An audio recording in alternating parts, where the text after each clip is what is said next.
စတိုင်းကိုခက်ခုစာရေးပထမဆုံးမိကွန်းဆုံးပေါ့နော်အခါရဲ့ဒုတိယပိုင်းမွန်တိုင်းလေးကိုရောက်လာတာပါအဲ့မွန်တိုင်းကြီးကကျွန်တော်တို့ star ပုံစံလေးပေါ့နော်ဒီလိုမျိုးကျွန်တော်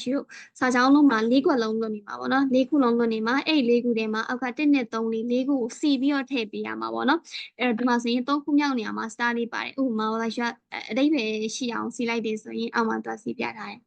မှာခါပန်ကွက်လက်၄ခုကအာဒီမတ်ဆိုင်ဖူနော်နာခါနိအဲ့တော့ဘာဖြစ်မလဲဆိုတော့ခါပန်နော်အေရဲ့နာခါနိအထဲမှာဆိုင်ဖူကအာဒီမတ်အဲ့တော့ပတ်စံ8ရှိတယ်အဲ့လိုဖြစ်ရမှာအဲ့တော့ရှိတို့ဒီလို1နဲ့3လေးကိုဆင်လိုက်တော့ဒီလို2 3 4 1အဲ့လိုဖြစ်သွားတာပေါ့နော်အဲ့တော့ star လေးကဘယ်နေရာမှာရောက်နေလဲဆိုတော့နံပါတ်4နဲ့ကိုက်နေရအဲ့ဆိုတော့ရှိရုံးမှန်ကအဖြစ်မှန်အဲ့လိုမျိုးဖြစ်ရမှာပေါ့နော်အဲ့ကြောင့်တော့ရုံးလေးကိုချက်ထားတာ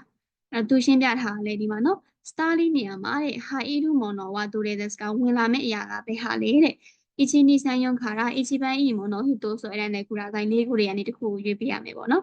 အဲ့ပြောချင်တာကတော့တိုက်ရှိတော့အဖြစ်၄ခုလုံးကိုသုံးရမယ်၄ခွက်မှာအစင်လိုက်တိုင်းပေါ့နော်အတိတ်ပဲရှိအောင်စီရမယ်ပြီးတော့ star လေးနေရာမှာဘယ်နံပါတ်ဝင်သွားလဲဝင်သွားတဲ့နံပါတ်ကအဖြစ်မှန်ပါ